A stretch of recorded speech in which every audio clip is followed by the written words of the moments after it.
ఏమైంది అనుకున్నారు వాళ్ళు? అటు జార్ఖండ్లో కానీ, ఢిల్లీలో కానీ, మహారాష్ట్రలో కానీ, రాబోయే ఎలక్షన్స్ బీహార్లో కానీ కూడా వాళ్ళు ఏది ఒక చోట మంట పెట్టి ఇంకో చోట చలి కాచుకుందామని అనుకున్నారు. అది సాధ్యపడుతుందన్న భావన అయితే ప్రస్తుతం భారతదేశంలో కలుగుతలేదు. సరే, ఇక్కడ కన్నులొట్టబోయినట్టు ఏది పార్లమెంట్ ఎలక్షన్స్లో వాళ్ళు కొంచెం బాగా డ్యామేజ్ అయ్యారు. ఎందుకంటే ఇప్పుడు బీహార్ నితీష్ గవర్నమెంట్ కానీ, చంద్రబాబు నాయుడు గారిది కానీ సపోర్ట్ లేకపోతే వాళ్ళు ముందుకు వచ్చే పొజిషన్లో లేరు. అలాంటి సిచ్యువేషన్స్లో ఈ రెండు ఇప్పుడు వాళ్ళు అంటున్నారు మేమేదో అబద్ధపు ప్రచారాలు చేసినాం, ఇది చేసినాం, అది చేసినాం అంటున్నారు. సరే, ఒక విషయం అంటే ఏదైనా స్టేట్గా చేయగలుగుతుంది కాంగ్రెస్ పార్టీ కానీ, కాంగ్రెస్ పార్టీ మిత్రపక్షాలు కానీ మీరు అధికారాన్ని కానీ కాన్స్టిట్యూషనల్ బాడీస్ని కానీ అడ్డం పెట్టుకొని కొన్ని విషయాల్లో లోపకారీగా చేసే ప్రయత్నం చేస్తున్నారు. డైరెక్ట్గా వాళ్ళని డ్యామేజ్ చేసే ప్రయత్నం చేస్తున్నారు. దానివల్ల మీరు చలి కాచుకునే ప్రయత్నం చేస్తున్నారు. మేము ఇంకో విషయం కూడా చెప్పదలుచుకున్నాం సార్. అది రిలవెన్సో కాదో తెలియదు కానీ బిర్సా ముండా గారి గురించి చెప్పారు, ఒక విషయం చెప్పుకుంటూ వచ్చారు. ఆ మహానీయుడు గురించి చెప్పేటప్పుడు దానికంటే ముందు ఒక విషయం అయితే చెప్పాలి సార్. కాంగ్రెస్ పార్టీ గవర్నమెంట్ 2006లో అటవీ హక్కుల చట్టాన్ని తీసుకొచ్చినప్పుడు అటవీ హక్కుల చట్టంలో భాగంగా ఈ ఎన్ఎండిసి ఏదైతే ఉందో ఆ ఎన్ఎండిసిని అదానిని రెండు కలిపి అక్కడున్న న్యాచురల్ రిసోర్సెస్ని అటు ఏది ఛత్తీస్గఢ్లో కానీ, కొంత ఒరిస్సాలో కానీ, దాంతోపాటు జార్ఖండ్లో ఈ ప్రాంతాల్లో ట్రైబల్ బెల్ట్ ప్రాంతాల్లో అడవుల్లో ఉన్న వనరులను గుంజుకునే ప్రయత్నం చేస్తుందని చెప్పి కాంగ్రెస్ పార్టీ ఎప్పుడైతే అంశాన్ని లేవనెత్తిందో దాన్ని రీప్లేస్ చేయడం కోసం ద్రౌపది ముర్ము గారిని రాష్ట్రపతి అభ్యర్థిని మీరు ప్రకటించడం జరిగింది. అది అసలైన కుట్రకోణం. ఆ కుట్రకోణాన్ని మీరు అర్థం చేసుకోవాల్సిన అవసరం ఉంది. ఎందుకంటే బిర్సా ముండా వారసులు, బిర్సా ముండా యొక్క వారసత్వాన్ని కానీ, బిర్సా ముండా యొక్క గొప్పతనాన్ని కానీ మేము చాటుకున్నాం కాబట్టి మేము ఆ చట్టాన్ని తీసుకొచ్చి అడవుల్లో ఉన్న గిరిజనులను వాళ్ళ హక్కు కల్పించే ప్రయత్నం చేసినాం. కానీ మీరు దొడ్డిదారిన తీసుకుపోయి అదానిని ఇప్పుడు అదాని సార్ ఒక మాట నేను కంక్లూడ్ చేస్తాను. పోర్టుకు వెళ్ళగలిగిన అదాని గారు, రోడ్లకు వెళ్ళగలిగిన అదాని గారు, ఎయిర్పోర్ట్లను తీసుకున్న అదాని గారు, వాళ్ళకి మిగిలింది కేవలం అడవులు ఒక్కటే సార్. అడవులు, కొండలు, గుట్టలు ఒకటే. ఇక దాని మీద అజమాయిషి తీసుకోవడం కోసం ఇలాంటి ప్రయత్నం చేస్తున్నారు. ఇక జార్ఖండ్ చెప్పండి, జార్ఖండ్, మహారాష్ట్ర ఏంటి ఫలితాలు ఏమవుతున్నాయి సార్? తారుమారు అయితే అవబోతున్నాయి. మాకు ఫిబ్రవరిలో అయితే రాబోతున్నది. ఇక దానికోసం మనం మధ్యాహ్నం వరకు అయితే వెయిట్ చేయాలి సార్. రైట్. వెంకటరెడ్డి గారు జస్ట్ ఒక విషయము ఇక్కడ చూడండి. వెంకట్ గారు ఒక విషయం చెప్పారు, ఒక చావు తప్పి కన్నులట్ట పోయినట్టు బీజేపీ గెలిచిందని. 2014, 2019, 2024లో కలిసి కాంగ్రెస్ పార్టీకి మొత్తం వచ్చిన సీట్లు 199. భారతీయ జనతా పార్టీకి 2024లో వచ్చిన సీట్లు మొత్తం 240. కాబట్టి ఇప్పుడు ఎవరిని ప్రజలు ఎట్లా ఆశీర్వదించారో మాకు అర్థమవుతుంది.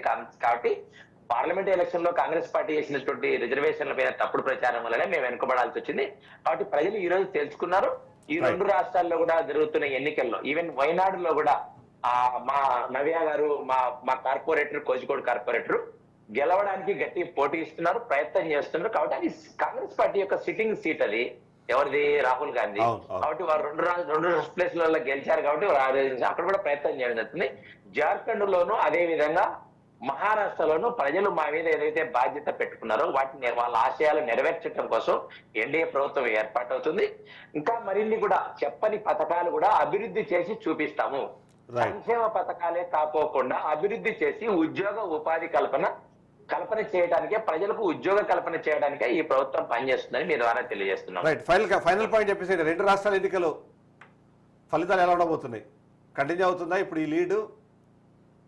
ఖచ్చితంగా ఇప్పుడు ఈ లీడ్ ముందుకెళ్తుంది. ఎందుకంటే మనం పోస్టల్ బ్యాలెట్ లో గాని, రైతులు, కర్షకులు, అన్ని వర్గాల ప్రజలు కూడా ఈ రోజు భారతీయ జనతా పార్టీ నేతృత్వాన్ని ఆదరిస్తున్నారు. అదేవిధంగా డబుల్ ఇంజిన్ సర్కార్ ఉన్నట్లయితే మీకు అభివృద్ధి చెందడానికి అవకాశం ఏర్పడుతుంది. ఇప్పుడు ఆంధ్రప్రదేశ్ లాంటి చిన్న రాష్ట్రంలో కూడా, కొత్తగా ఏర్పడిన రాష్ట్రంలో కూడా, విశాఖపట్నం, ఈ రోజు విజయవాడలో కూడా ఈ రోజు మెట్రోకు డిపిఆర్ తయారైంది. తర్వాత ఈ నరేంద్ర మోడీ గారు వచ్చిన తర్వాత ప్రజలు చాలా స్వేచ్ఛగా గమనిస్తున్నారండి. ఇక్కడ చూడండి, మనకి ఇప్పుడు ఈ ఆంధ్రప్రదేశ్ లాంటి రాష్ట్రాలు చేస్తున్నారు. తర్వాత ఇంకొక విషయం కూడా, వీరు ఆదాని గారి విషయాన్ని తీసుకొని వస్తున్నారు. ఇప్పుడు మరి ఇదే రేవంత్ రెడ్డి గారు ఆదాని గారిని కౌగలించుకున్నారో, వారు పెట్టుబడులు పెడుతున్నారంటే రెడ్ కార్పొరేట్ పెట్టిస్తున్నారు.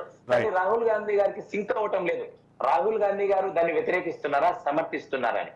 మరేమో హైదరాబాద్ తెలంగాణ Right, ఏమో Venkateswara, అదాని yes. గారిని విమర్శిస్తారు, ఇక్కడ వస్తే Yes. కౌగలించుకుంటున్నారు. Right. కాబట్టి ఈ విషయాలు ద్వంద్వ ప్రమాణాల్లో ప్రజలు విశ్వసించటం లేదు. Right. వారికి ఈ దేశం యొక్క రోడ్డు మ్యాప్ అభివృద్ధి పట్ల ఒక కాంగ్రెస్ పార్టీ గాని, కాంగ్రెస్ పార్టీ నేతృత్వంలో ఉన్నటువంటి వారు మిగతా పార్టీలు గాని, వారి అలయన్స్ లో ఉన్న పార్టీలు గాని ఈ దేశ ప్రజలు ఓటర్లు నమ్మటం లేదు. ఎందుకంటే వారి నాయకత్వంలో గడిచిన 70 సంవత్సరాలుగా ఈ రాష్ట్రాన్ని ఈ దేశాన్ని అభివృద్ధి చేయకపోగా దేశాన్ని స్వతంత్రోద్యమం వాళ్ళ చేతుల్లో పెడితే వారు 3 దేశాలుగా చేశారు. Right. ఇప్పుడు దేశంలో కూడా విభజన తీసుకురావడానికి ప్రయత్నం చేస్తున్నారన్న విషయాన్ని ప్రజలు గుర్తిస్తారు. Yes, yes. Thank you very much. భారతీయ జనతా పార్టీని కూడా right. Thank you very much Venkateswara Reddy గారు. Thank you very much Venkat గారు. ఓవరాల్గా చూస్తే మాత్రం మహావార్ అన్నది మరింత ఇంట్రెస్ట్గా మారుతున్న పరిస్థితి మనకు కనిపిస్తుంది. మహారాష్ట్రలో సమీకరణలు మొత్తం మారిపోతున్నాయి. ఉదయం నుంచి మనకి ఏదైతే అర్లీ ట్రెండ్స్ ఉన్నాయి, అర్లీ ట్రెండ్స్కి భిన్నంగా లేకపోతే కొద్దిగా ఇంట్రెస్ట్ క్రియేట్ చేసేందుకు ఇండి కూటమి కూడా ముందుకు వస్తున్న పరిస్థితి మనకు కనిపిస్తుంది. అంతేకాకుండా ఏదైతే మనం మొదటి నుంచి మాట్లాడుతున్నామో మహారాష్ట్ర అన్నది అంత ఈజీగా లేదు. మహారాష్ట్ర ఎన్నికలకు సంబంధించి రిజల్ట్స్ అన్నది మనం ఉదయం నుంచి చూసిన రిజల్ట్స్కి పూర్తి భిన్నంగా 50% మార్కు దాటేటప్పటికీ 137 స్థానాల్లో ఎన్డీఏ కూటమి ముందంజలో ఉంటే ఇండి కూటమి కూడా అదే స్థాయిలో 121 స్థానాలకు తన ఆధిక్యతను పెంచుకోవడం అన్నది చాలా ఇంట్రెస్ట్ క్రియేట్ చేస్తుంది. ఇక ఇతరులు కూడా 10 స్థానాల్లో ఆధిక్యంలో ఉన్నారంటూ వస్తున్న వార్తలు ఇంట్రెస్ట్ క్రియేట్ చేస్తున్నాయి. ఇక జార్ఖండ్లో పరిస్థితి కూడా పూర్తి భిన్నంగా మనకు కనిపిస్తుంది.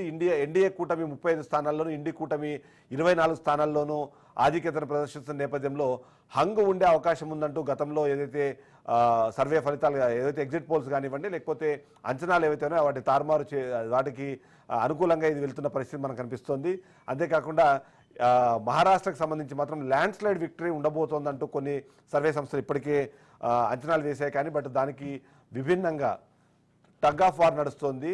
డి అంటూ 2 కూటమిలు కూడా ముందుకు పోతున్న పరిస్థితుల్లో 137 స్థానాల్లో ఎన్డీఏ కూటమి, 121 స్థానాల్లో ఇండి కూటమి అధికారంలో ఉంది. మనతో పాటు లైవ్లో జాయిన్ అవుతున్నారు ప్రొఫెసర్ శేషు గారు, రాజకీయ విశ్లేషకులు. అలాగే మనతో పాటు కైలాష్ నేత గారు, కాంగ్రెస్ అధికార ప్రతినిధి కూడా మనతో లైవ్లో జాయిన్ అవుతున్నారు. ఇక మస్తాన్ రావు గారు, రాజకీయ విశ్లేషకులు, సీనియర్ జర్నలిస్ట్ మనతో పాటు జాయిన్ అయ్యారు. ఒకసారి శేషు గారి దగ్గరికి వెళ్దాం. శేషు గారు, గుడ్ మార్నింగ్. చెప్పండి. ఎర్లీ ట్రెండ్స్ ఒక 15 నిమిషాల ముందు వరకు కూడా ఎన్డీఏ కూటమి అన్నది దూసుకుపోతోంది. ఇక అధికారానికి దగ్గర పడ్డారా అన్న అనుమానం వచ్చేంత స్థాయిలో అక్కడ రిజల్ట్స్ మనకు కనిపించాయి. ఆధిక్యతల విషయంలో కూడా ఎన్డీఏ కూటమి చాలా క్లియర్గా ముందంజలో ఉంటే ఇప్పుడు ఎన్డీఏ కూటమి షాక్ ఇస్తుందా అన్న అనుమానం వచ్చేలాగా ఇప్పుడు మనకి లేటెస్ట్ కనిపిస్తున్నాయి. 137 స్థానాల్లో ఎన్డీఏ కూటమి, 134 స్థానాల్లో ఇండి కూటమి అధికారంలో ఆధిక్యత కనిపిస్తున్న పరిస్థితి కనిపిస్తుంది. సో ఏంటి, ఎలా చూస్తారు మీరు వీటిని? అందరికీ నమస్కారం.